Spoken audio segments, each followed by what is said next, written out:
कैसे हैं आप सब? होप सो आप सब बढ़िया होंगे। तो बच्चों, लास्ट क्लास में मैंने आपको कैश बुक के चैप्टर में डबल कॉलम कैश बुक का टॉपिक करवाया। डबल कॉलम कैश बुक में क्या होता है, जिसमें कैश कॉलम भी बनता है बच्चों एंड बैंक कॉलम भी बनता है। दोनों कॉलम हम साइमल्टेनियसली बनाते हैं। जो भी एंट्रीज में हमें कैश रिसीव हुआ या चेक रिसीव हुआ वो डेबिट साइड आती है, एंड जो भी पेमेंट्स हम बैंक से करते हैं या फिर चेक से करते हैं, वर्ड कुछ भी यूज हो या कैश पेमेंट कर रहे हो, वो क्रेडिट साइड पर आती हैं। तो आपको ये क्वेश्चन पढ़ के, एंट्री पढ़ के आइडेंटिफाई करना है कि कौन सी एंट्री कैश की है एंड कौन सी एंट्री बैंक की है। तो आज मैं आपको इसका एक न्यू अनसॉल्व क्वेश्चन करवा रही हूँ। क्वेश्चन नंबर 10 है आपकी डीके मॉल बुक का। मैंने आपको ओवरड्राफ्ट वाला पार्ट भी समझा दिया था कि क्वेश्चन में जब ओवरड्राफ्ट बैलेंस गिवन होता है तो ओवरड्राफ्ट बैलेंस कभी भी डेबिट नहीं होता। ओवरड्राफ्ट का मीनिंग क्या होता है कि उतना बैलेंस आपके कैश अकाउंट में, बैंक अकाउंट में नहीं है, तो आपने वो लिमिट से ज़्यादा विड्रॉ कर रखा है, तो उसको हम क्रेडिट कंसीडर करते हैं। उस बैलेंस को, बैंक बैलेंस को हम क्रेडिट कंसीडर करते हैं। तो बैंक ओवरड्राफ्ट हमेशा कहाँ आएगा बच्चों? क्रेडिट साइड पर आएगा। तो इस क्वेश्चन नंबर 10 में कैश इन हैंड का आपको बैलेंस दे रखा है जून 1 का। टू बैलेंस बीडी लिखोगे आप बच्चों। वाउचर नंबर, LF की कॉलम आपने ब्लैंक छोड़ने हैं, एंड कैश का बैलेंस है आपका यहाँ पर 12,000, एंड बैंक ओवरड्राफ्ट का बैलेंस है 1 जून को। ओवरड्राफ्ट है तो आप यहाँ लिखोगे by balance BD. Cash balance आप यहाँ लिखोगे एंड ओवरड्रॉन बैलेंस को हम इस साइड पे लिखेंगे, बैंक कॉलम में लिखेंगे। ये बैलेंस है बच्चों आपका 1500 का।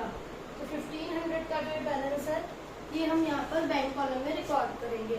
वाउचर नंबर, LF कॉलम हम ब्लैंक छोड़ेंगे, यहाँ पे लिखेंगे ओवरड्राफ्ट 1500। फाइन। इसके बाद हमारी नेक्स्ट एंट्री है डिपॉजिटेड इनटू बैंक। बैंक में पैसे जा रहे हैं, हमसे कैश जा रहा है। दिस इज कॉन्ट्रा एंट्री, जो कि लास्ट क्लास में मैंने आपको क्लियर करा था। जब हम बैंक में डिपॉजिट कराते हैं तो bank is the receiver, by bank होता है बच्चों।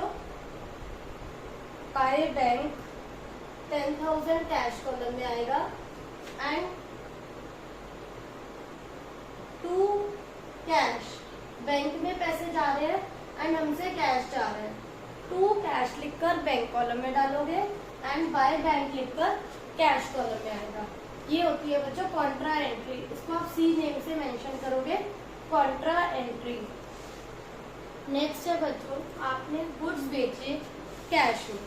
Sold goods for cash 28,000। 28,000 के हमने गुड्स सेल करे, जिसका आधा अमाउंट जो है वो हमने डाल दिया बैंक में। जब हमने गुड्स बेचे तो यहाँ अमाउंट क्या आया? कैश टू सेल्स अकाउंट 28,000, जिसका हाफ 14,000 आपने कहाँ डाल दिया? बैंक में। 14 रह गया कैश में और 14 हमने डाल दिया बच्चों बैंक में। सेम 2 जून की एंट्री है।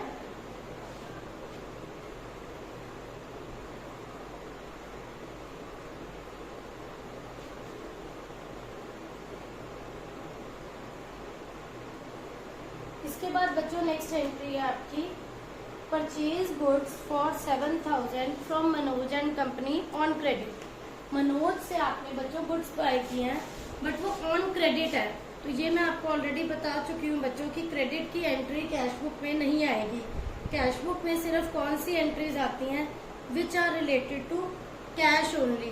तो क्रेडिट वाली एंट्री को हम रिकॉर्ड नहीं करेंगे, उसका आप जर्नल प्रॉपर शो करके छोड़ सकते हो कि हमने क्रेडिट पे लिए हैं purchases to Manoj and company, but उसको आप कैश बुक में एंटर नहीं करोगे। देन एक एंट्री है बच्चों रिसीव अ मनी ऑर्डर। आपको मनी ऑर्डर आया है, कहाँ से आया है? सुरेश से। सुरेश से आपको मनी ऑर्डर रिसीव हुआ है 500 का। तो मनी ऑर्डर की फॉर्म में हमें क्या रिसीव हुआ है बच्चों? कैश रिसीव हुआ है। तो cash account debit to Suresh. ये नहीं है कि मनी ऑर्डर आया तो आप यहाँ मनी ऑर्डर वर्ड लिखोगे। मनी ऑर्डर में हमें कैश आया है सुरेश से, तो आप यहाँ डेट मेंशन करो जून 5 टू सुरेश, कैश में 500। नेक्स्ट एंट्री है बच्चों, रिसीव 2800 फ्रॉम गोविंद। 2800 हमें गोविंद से रिसीव हुए, कैश आया टू गोविंद, जिसमें से हमने 1000 डाल दिए बैंक में, 1000 बैंक में गए, रिमेनिंग 1800 हमारे पास क्या है स्टूडेंट्स, कैश है। तो आपको बच्चों इस बात का ध्यान रखना है कितना बैलेंस कैश में अवेलेबल है एंड कितना आपने बैंक में डिपॉजिट करवाया।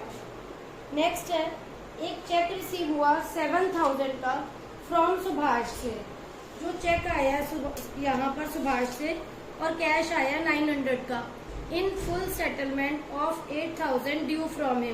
तो बच्चों जब भी हमें चेक रिसीव होगा तो हम एंट्री क्या लिखेंगे, cheque in hand account debit to Subhash. But हमें क्वेश्चन में ये चीज चेक करनी होती है कि वो चेक बैंक में कब गया। सेम डे वो चेक बैंक में गया तो चेक इन हैंड की जगह यहाँ हम बैंक डेबिट कर देंगे, bank debit to Subhash, to Subhash करके बैंक कॉलम में अमाउंट जाएगा। बट अगर वो चेक सेम डे बैंक में नहीं गया, हमें क्वेश्चन में चेक करना है तो वो अनदर डेट कौन सी है जब वो चेक बैंक में डिपॉजिट हुआ, हम उस डेट को वो चेक बैंक में डालेंगे। तो यू हैव टू ऑप्शंस, या तो वो चेक जो रिसीव हुआ है वो सेम डे बैंक में डालना है या वो सेपरेट डे डालना है। अगर क्वेश्चन में सेपरेट डेट गिवन है तो इसमें कोई प्रॉब्लम नहीं है, आप उस सेपरेट डेट को चेक डालोगे। But if nothing is mentioned about this in question कि वो चेक बैंक में कब गया, तो हम ये असम्पशन लेंगे कि वो चेक सेम डे बैंक में गया। तो यहाँ जो चेक सुभाष से आया है बच्चों, वो क्वेश्चन में एक अनदर डेट दे रखी है कि वो बैंक में कब गया, हम उसी डेट पे डालेंगे। तो चेक रिसीप्ट की एंट्री नहीं करेंगे, सिर्फ जो सुभाष से हमें कैश रिसीव हुआ है हम उसकी एंट्री करेंगे। यहाँ पर टू सुभाष करके जून 10 कैश में आया है हमारे पास 900। चेक की एंट्री हम नहीं करेंगे, तब करेंगे जिस डेट की उन्होंने मेंशन करी है। नेक्स्ट है बच्चों, 12 जून को मनोज एंड कंपनी ने अकाउंट सेटल करा है बाय पेमेंट ऑफ 6600, आधा कैश दिया है और आधा चेक से। मनोज एंड कंपनी ने गुड्स खरीदे थे हमने उनसे क्रेडिट पर, अब हम उनका अकाउंट क्लियर कर रहे हैं, हम उसे पे कर रहे हैं मनोज एंड कंपनी को। तो यहाँ पर लिखो आप बाय मनोज एंड कंपनी, 12 जून की एंट्री है बच्चों ये। 6600 कैश में दे रहे हैं हम उसको और 6600 चेक से दे रहे हैं। 6600 की पेमेंट है, सॉरी, तो हाफ अमाउंट कैश से जा रहा है और हाफ चेक से जा रहा है, तो 33 दो में डिवाइड कर दो। उन्होंने लिखा है हाफ पेमेंट कैश और हाफ पेमेंट चेक, 6600 को दो पार्ट्स में डिवाइड कर दो, पेमेंट आधी आधी डिवाइड हो गई यहाँ पर। फाइन। इसके बाद नेक्स्ट एंट्री है, जो सुभाष से चेक आया था वो आज हम कहाँ डाल रहे हैं, बैंक में, 13 जून को। तो आज उसकी एंट्री क्या होगी, वो चेक आज अगर आप बैंक में डाल रहे हो, आज उसकी एंट्री हो जाएगी बच्चों bank account debit to cheque in hand. Bank में जा रहा है वो सुभाष वाला चेक आज, to cheque in hand.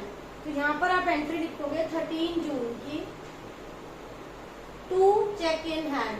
Cheque in hand word क्यों आया, एक डेट को बच्चों चेक रिसीव हुआ था हमें सुभाष से 7000 का, जब तक कि वो चेक बैंक में नहीं गया आपने उसकी एंट्री नहीं करनी, कैश बुक में चेक इन हैंड वर्ड की एंट्री नहीं होगी।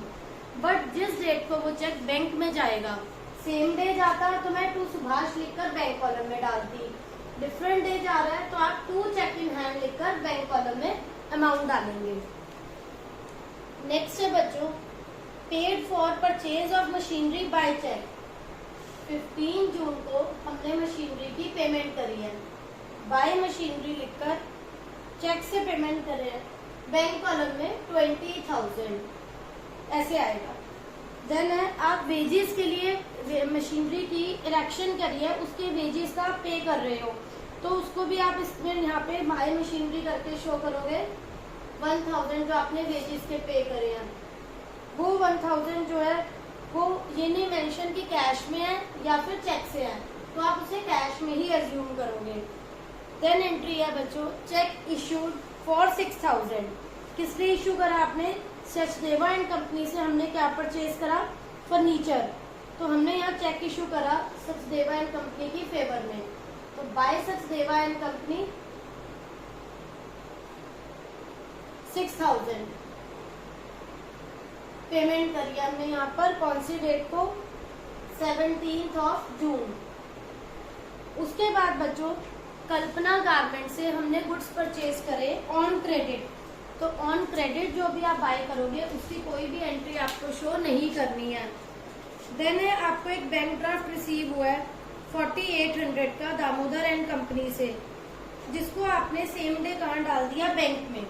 सेम डे अगर हम बैंक में डालेंगे तो यहाँ पर एंट्री शो होगी, सेम डे नहीं डालेंगे तो एंट्री शो नहीं करनी। 28 जून को बैंक ड्राफ्ट आया दामोदर एंड कंपनी से, जिसे हम जाकर बैंक में डिपॉजिट करवा कर आए। टू दामोदर एंड कंपनी 4800 का, फुल सेटलमेंट 5000 की थी, तो आप इसको क्लियर करोगे। 4800 आपने बैंक में डाली, फाइन। नेक्स्ट है बैंक ने एक ड्राफ्ट इशू करा है कल्पना गारमेंट्स के नेम पर। हमने क्रेडिट पे गुड्स परचेज करे थे, अब हमने 10,000 कल्पना गारमेंट्स को इशू करे हैं। बैंक इसके हमसे चार्जेस ले रहा है और कल्पना गारमेंट्स का अकाउंट फुली सेटल हो गया।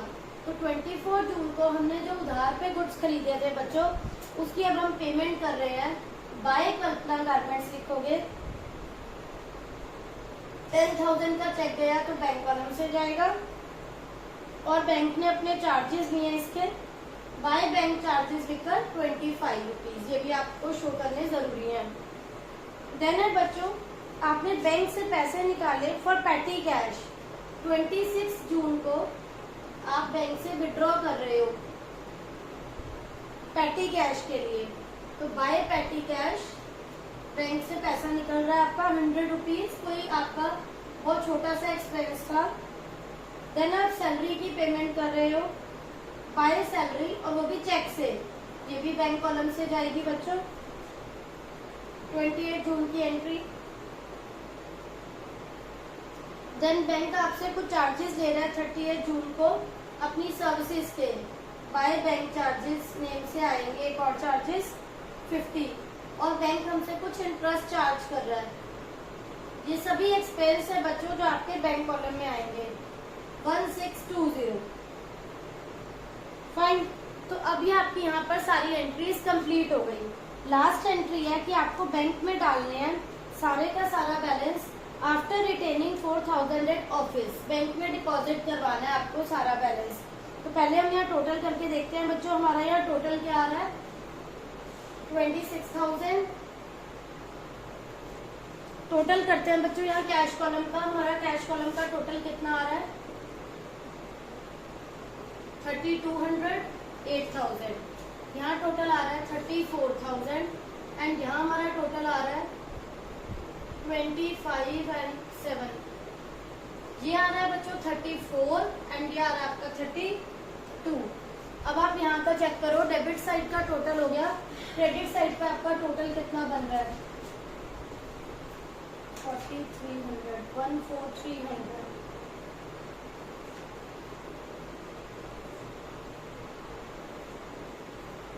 $34,000 में से 14,300 लेस करके आ रहा है आपका बच्चों 19,700। उन्होंने बोला है सारा का सारा अमाउंट बैंक में डाल दो 4,000 रिटेन करने के बाद, मतलब 15,700 का बैलेंस जो है वो आप कहाँ डिपॉजिट करा दो, बैंक में, जिसकी हम कॉन्ट्रा एंट्री करेंगे, बाय बैंक करके कैश कॉलम में डाल देंगे एंड टू कैश करके बैंक कॉलम में डालेंगे।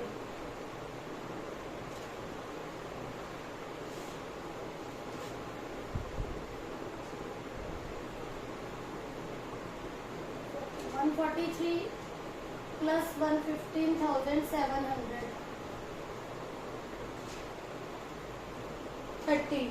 तो यहाँ पर आपका जो बैलेंस आएगा वो आएगा कैश का ऑटोमेटिकली 4,000 आएगा, क्योंकि उन्होंने कहा आपका यहाँ पर बैलेंस आना चाहिए 4,000। वो आप रख लो, बाकी सारा आप कहाँ डाल दो, बैंक में। मैं आपको बच्चों ये एंट्री अगेन क्लियर कर देती हूँ। आपको क्या करना है, कैश का क्रेडिट का भी टोटल करो और डेबिट का भी, देन आप दोनों का डिफरेंस निकालो।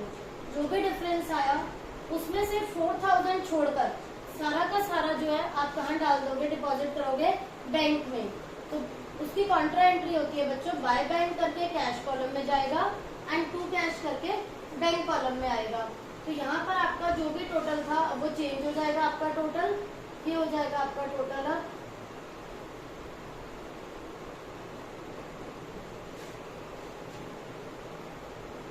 26, 36, 42,000, 4,800, 4,900,